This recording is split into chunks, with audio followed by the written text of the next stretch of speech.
and you'll never have to close your eyes, or your kids will never be at a party, and you have to worry about if some white police officer is gonna shoot your son in the head at a party because they got a call of a noise disturbance. You guys will never have to go through that. And I guarantee if it happened, that police officer would immediately be fired, probably thrown in prison, or lose his job if he was to kill one of your children. Yes. For a perceived threat. When they're constantly killing our sons, our doctors, our lawyers, our police officers, our firemen, they're murdering them in the streets before they even get a chance. Most people, as teenagers, make mistakes. Nobody knows what happened leading up to what happened with Quantas. And nobody will ever know because he was murdered. And that's just the truth. And the sad part about it is, because nobody across the nation seems to be taking any accountability, it's gonna continue to happen to our little black boys. Because we can say we care, we can say we love, but those things are actions. When you care and you love, it's displayed by how you treat other people and the reform that you see in your community, and I don't see that anywhere.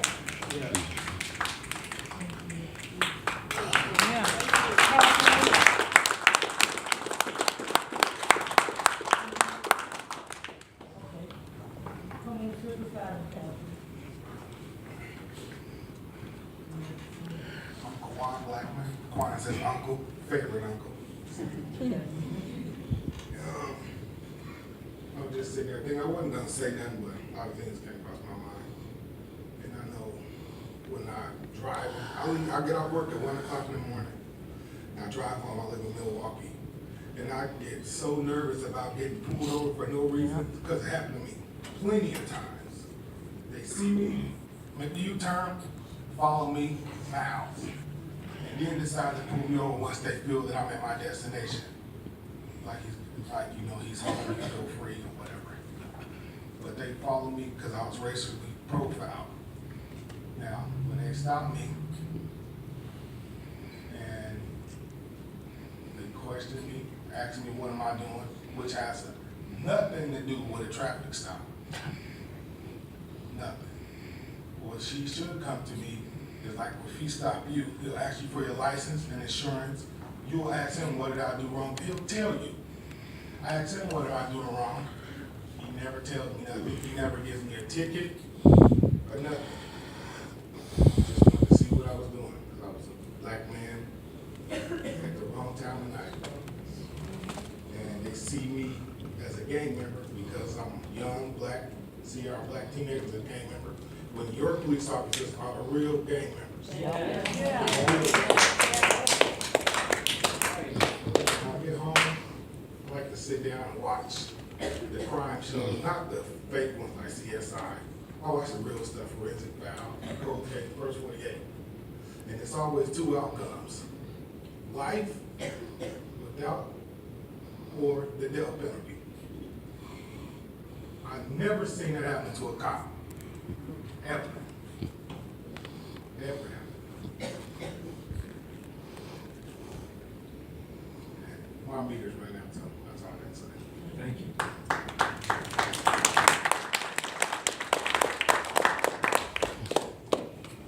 My name is Catherine Kendall.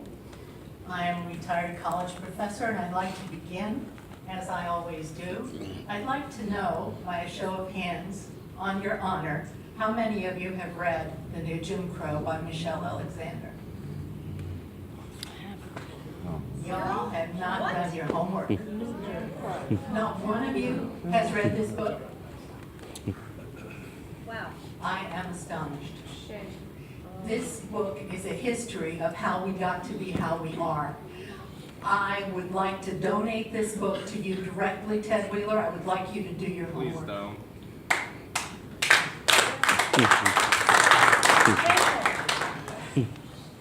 I never met Qantas Hayes except through the words of his grandmother and his mother and his friends. And he is one of my children. I never met Ted Wheeler's daughter, and she is one of my children. Dan Salzman says his focus is well-being of children, so I figure Dan, like me, knows we all need the children. I am a biological mother, an adoptive mother, a grandmother, a great-grandmother, and I am an old queer woman who raised my children as a single mother, and I know poverty. I come to the mayor and the city council to fight for those most vulnerable to abuse by the police, our Black, brown, and Native children. There is terror in Portland. The terror comes to us in a black uniform that looks like something a robot would wear in a Transformers movie. The terror is an army of massive black boots, shin pads, knee pads, bulletproof vests, face shields, helmets. They carry tasers, pepper spray, guns, flashbang grenades, tear gas, and truncheons aimed at the fragile skulls of unarmed, undefended protesters and their children. Police beat and kill our children and are rewarded with weeks, months, even years of paid administrative leave. They get a bonus for killing our children. They get paid time off, time when they can go to their children's sports events and school concerts and graduations and weddings. Our dead children have no sports events, concerts, graduations, or weddings. The children of our dead children are worlds unborn, and they will always be unborn. We have a madman in the White House, a planet going up in flames, full of violence and hatred. We need our unborn children to save the world with love and wisdom. But we have failed them. Every one of our dead children is a horrible, unforgivable failure. So here's my recommendation. Strip the Portland police of the military equipment, guns, tasers, riot gear, riot vans, tear gas, pepper spray, flashbang grenades that they use on us when we protest the deaths of our children. We are not an invading army. We are the grieving families of murdered children. We are justifiably angry, unarmed people demanding justice from a government that owes it to us. We put our bodies and our voices on the line because we have no weapons.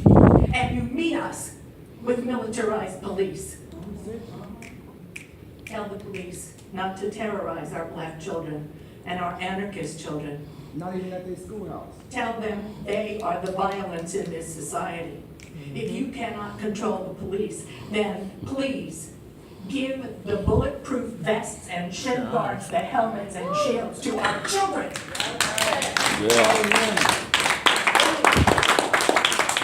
I'm going to say the names of some of our children killed by police in Multnomah County, where the mayor and this council have jurisdiction. I ask you to hear their names as if they are your children's names.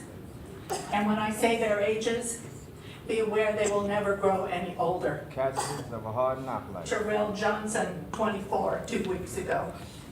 Quantas Hayes, 17, 2 months ago. Darius Johnson, 26, arrested for not having taillights, died in custody. Keaton Otis, 25. Aaron Campbell, 25. James Jahar Perez, 28. Kendra James, 21. Jose Mejia Boot, 29. And because I know his mother, Christopher Kalanji, 19, killed in Clackamas County last year. And here are the names of the perpetrators. Andrew Hurst, Scott McCollister, Jeffrey Bell, now Captain of Internal Affairs, Jason Sari, Ron Freshour, Jim Dufresne, Cody Byrne, now Assistant District Attorney, Andrew Paulus, Kyle Nice, Christopher Humphreys. They are still around to threaten us. Most are still on the public payroll. Alternate right. In March, when protesters set up a camp outside Ted Wheeler's house, the mayor was understandably protective of his family. He didn't want his daughter to be frightened. We don't want that either. Not rightness and fury. We don't want any children to be frightened. Send the Protestants.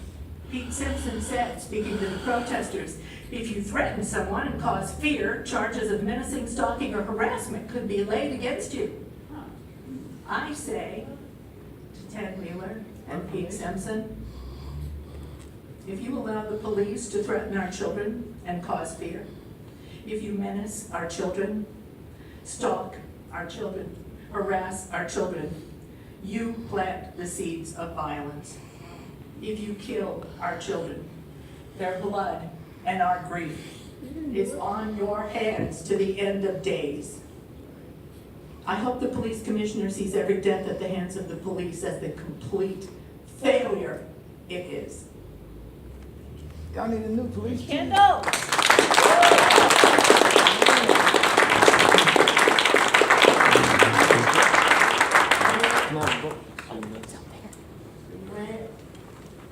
I apologize for interrupting your speech. I heard, Thank you. Excellent. good job.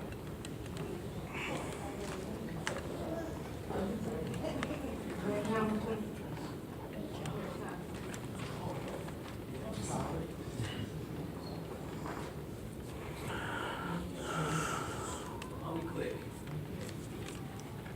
There's nothing that I can say that's gonna, I would just like to echo everybody that's been testifying here. But you guys need to make a change. And I just wanna say the Sada Shakur chant. It is our duty to fight for our freedom. It is our duty to fight for our freedom. It is our duty to win. It is our duty to win. We must love each other and support each other. We must love each other and support each other. We have nothing to lose but our chains. We have nothing to lose but our chains. One more time. It is our duty to fight for our freedom. It is our duty to fight for our freedom. It is our duty to win. It is our duty to win. We must love each other and support each other. We must love each other and support each other. We have nothing to lose but our chains. We have nothing to lose but our chains. Thank you. For the record, Red Hamilton. Thank you. I'd like to make a request, if we could get a new United States of America flag in here, I really appreciate it. I mean, you've been mayor for what now, 5 months, and with the flag in here, and I appreciate it if you just be government, cleaners, keep the white flag clean, whites and whites, reds and right, and you can't nobody see no stars and stripes. Thank you. Okay. Lolita James.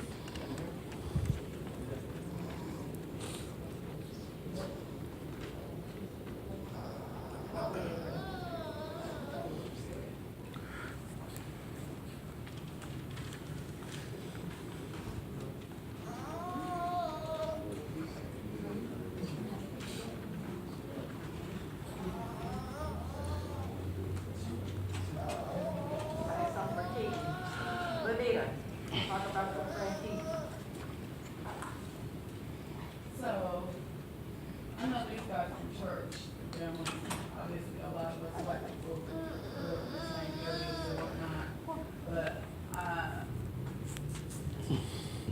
the day that Connie was killed was actually the day after my birthday. And, I watched it on the news, and, my daughter and his, doesn't Connie have a sister? My daughter's name is Nevaeh as well. They're friends. I had to deal with my daughter crying about her friend's little brother being killed. Go to my aunt's house to ask for some advice because I don't have a mom myself. My mom passed away. My cousin's birthday was February 9th. I told her that her friend had got killed. He just left their house. This death affected all of us as people, but Keegan was my friend. We went to school together. The day that he was killed it's like one of those things you can remember for the rest of your life. Me seeing my friend's picture on the news. The odd thing about it is I have a little son too, he's actually biracial. And just growing up thinking that, we were invincible. And so I watched that my friend was shot, had 23 bullets in him.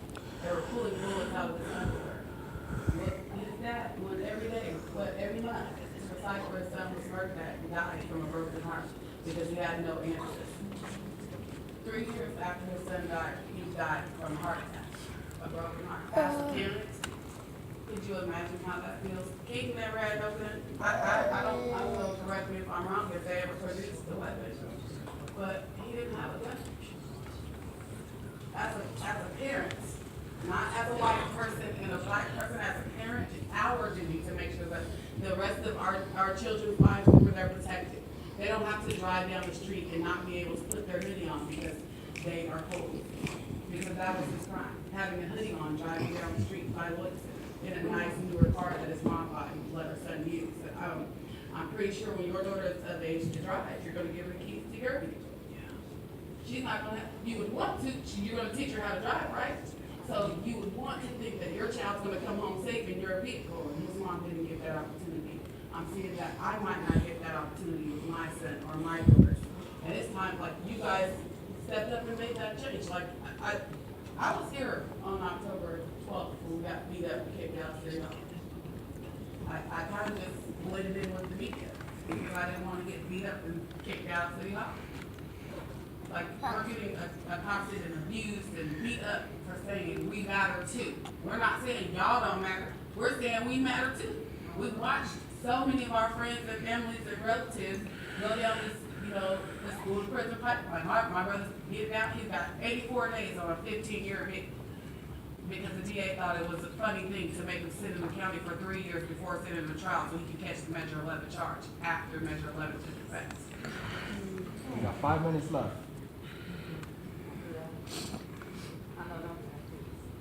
Stuff gotta change in Portland. I was born and raised here. My grandma came from Birmingham.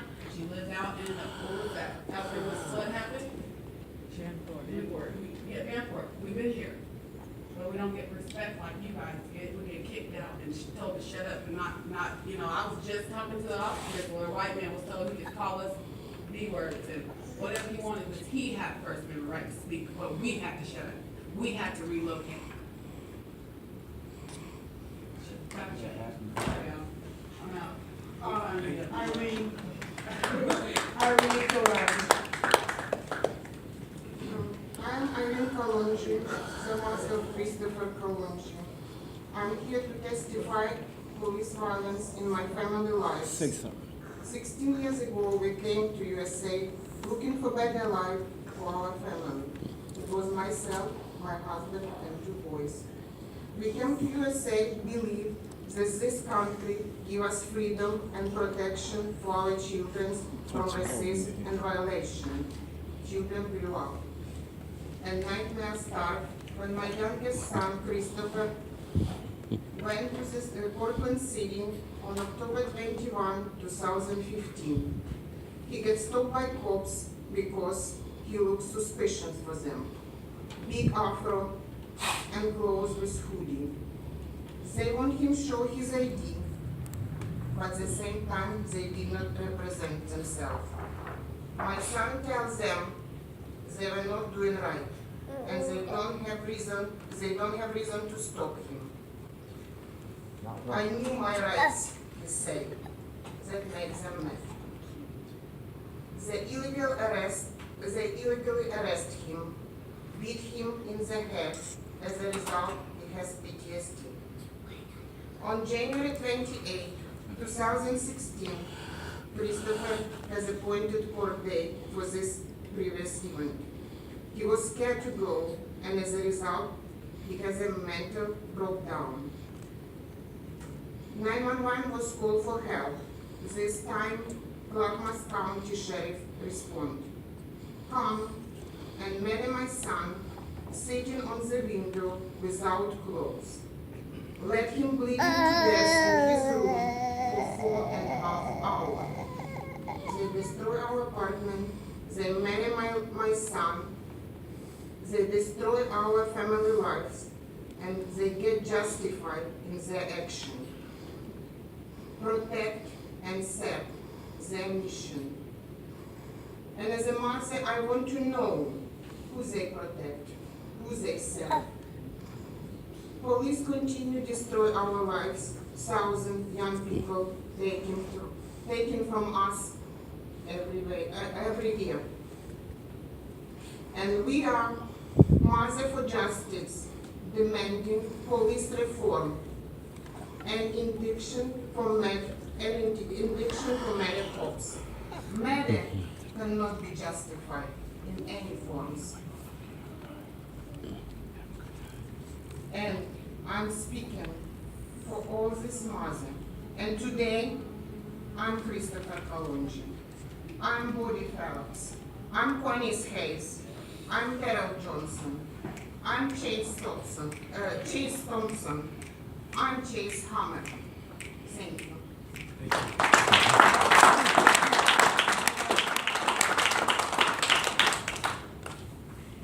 It's a presentation by Dan Henneman of Portland College.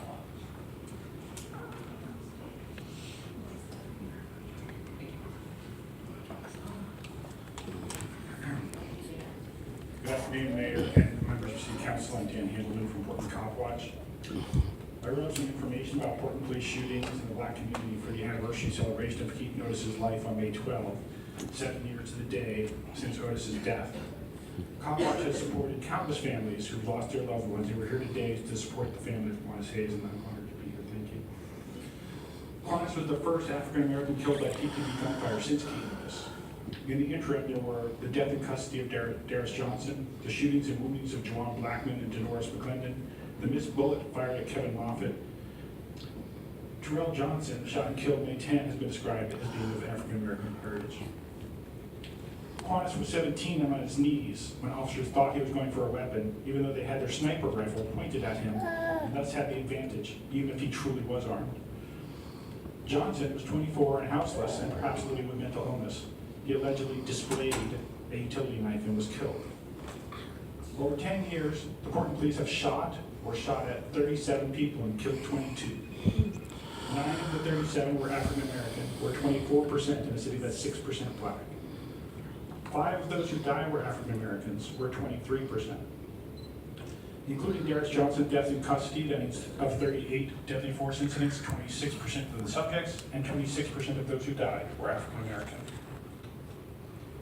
3 other people identified as people of color were killed, which were shot or killed, which means 34% of people shot at, or killed by police were people of color in a city that's 77% white. We counted at least 6 houseless persons, including Mr. Johnson, who've been killed since 2010, none of whom were armed with guns. It seems like a pattern of overreacting to weapons far less threatening than firearms wielded by a poor person. As part of the settlement agreement with the DOJ, the PPD puts out quarterly reports on the use of force. The fourth quarter 2016 report shows 30% of those subjected to the use of force were African American. Again, it's a city that's 6% black. This is about average. The most recent stops data for the third quarter 2016 showed 13.5% of traffic stops were conducted against African American partners, also about average. And this is after 16 years of collecting data. Pedestrian stops are down from about 24% to 10%, but that information is likely incomplete since it shows only 59 people total stopped on foot over a 3-month period. Certainly this doesn't include stop and talks, stop and frisks, or mere conversations. The more telling figure of whether drivers had contraband, most recently reported for June 2015, shows African Americans were found to have drugs or weapons in just 10% of searches, while white drivers were found with such contraband 31% of the time, or 3 times more often. To violate the state law banning police profiling based on race, gender, housing status, and other criteria, an officer would have to say, the only reason I stopped that person was because he was black. The law says the police action must be based solely on the various protected classes listed. The Portland police rewrote their profiling policy using that state language. This needs to be changed. After all, 2 cars with broken taillights passed a cop, one with a white driver and one with a black driver, and they only pull over the black driver. Who can argue that is not racial profiling? Please create policies to ensure an end to police shootings, racial profiling, and other human rights violations. Thank you very much.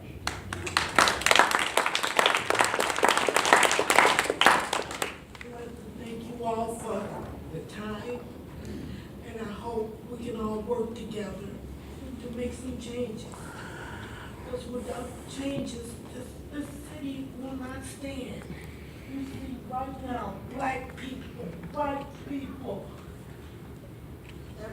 everybody standing together for the same cause. This is not a blurred, this is a blurred line. We're standing for the same cause. Come on, this is your citizens out here. Let's make some changes. thank you. And thank you very much for sponsoring